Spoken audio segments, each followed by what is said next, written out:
What if the biggest threat to your creativity isn't one big, nasty critic, but 1,000 tiny buzzes of distraction? Well, today we're going to dive into this really powerful parable. It's all about the struggle between that lonely creative spirit and the never-ending demands of the crowd. Yeah, it's a story about noise, about solitude, and what it really costs to be authentic. So picture this. Our story kicks off in a place we all kind of know, the marketplace. You know the vibe. It's loud, it's chaotic, and it's basically a stage for who the story calls the great men of the moment. And these guys, they're not celebrated for their deep thoughts. Nope. They're celebrated for the spectacle, for the sheer amount of noise they can make.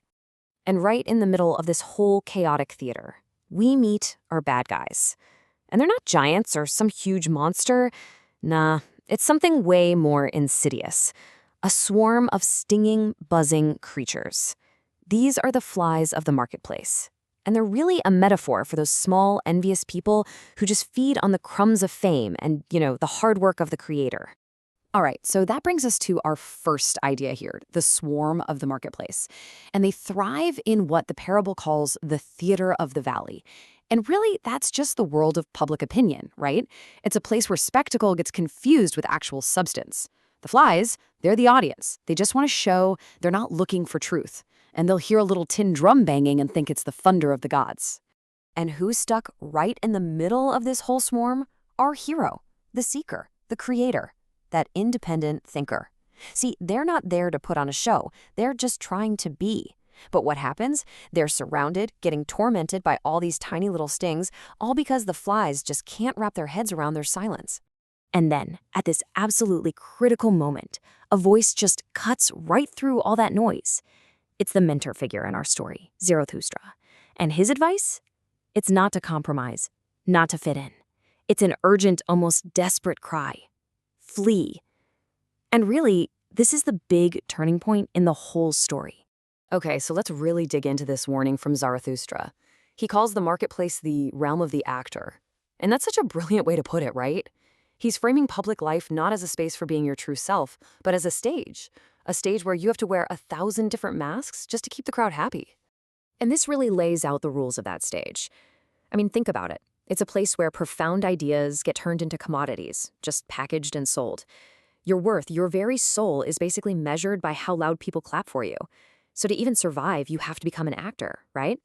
You just put on whatever mask is going to please the crowd.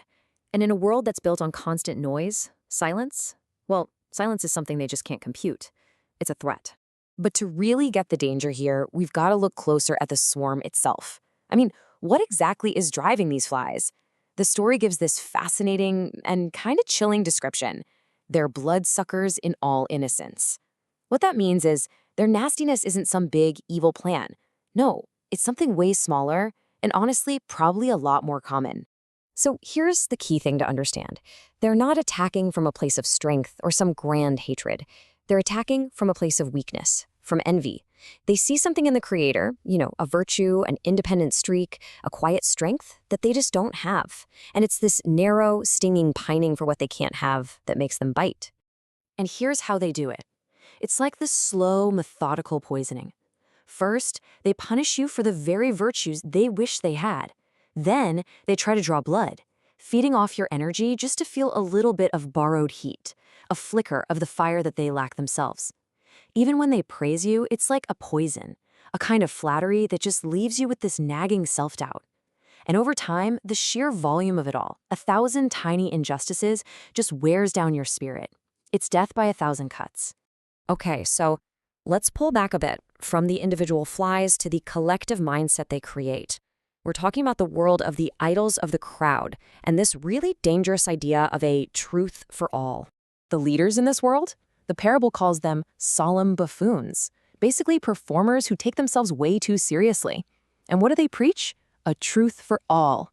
A one-size-fits-all belief system that's super easy to swallow. But let's be real, a truth that's supposedly for everyone is really a truth for no one. It's just the loudest voice in the room winning the argument. And if you want to belong in that world, you have to play by their rules. You've got to worship the new idols of the day, ignoring what's timeless to chase the latest, brightest flame. You have to become a creature of the now, totally enslaved to fashion and rumors. I mean, the crowd will forgive almost anything, except for one thing: real independence. So why is independence the one thing they can't forgive? It's because a genuinely free person, they act like a silent mirror. When the crowd looks at them, they see a reflection of their own conformity, their own chains. And you know what people do when they can't stand to look at their own reflection? They try to shatter the mirror. And so, Zarathustra's cry comes back. But listen closely, because this time it's different. It's not just flee, it's up. See, this isn't just about running away anymore. This is about ascent. It's a call to rise above all that noise, to get away from the stench of the marketplace. Which brings us to the final act of our story, the ascent to solitude. This is where the seeker makes a conscious choice. It's not just about getting away from the swarm. It's about actively climbing towards what the story calls the source of creation, the only place where something truly great can be born. And at this point, the choice couldn't be clearer. I mean, look at this contrast. Are you going to live in the realm of the actor or the realm of the creator? Do you want the noise of the town square or the fresh, clean air of the mountains? Do you want to be just a reflection of the crowd, or do you want to become a source of something new? The stench of small people or the profound stillness of the heights? It's your call. And up there, in that quiet, the seeker finally gets it. They have this huge revelation. Arguing with the flies, that's just letting yourself get dragged down into their swarm. It's a game you can't win, one that just brings you down to their level. The only real victory, the only true revenge against the small, is to be great and to be silent. And that brings us to the final, really powerful law that Zarathustra lays down. It's a law of the quiet. The journey to becoming a true, authentic human being, it begins exactly where the marketplace ends. Because it's only in that stillness that your spirit can finally hear its own heartbeat. So this whole parable leaves us with a pretty big question, one we should all probably think about. Look, we all live in some version of this marketplace, right? Our world is filled with noise, with opinions, with constant demands for our attention. So the question is, in the middle of all those buzzing flies, where do you find your solitude? What's your mountain?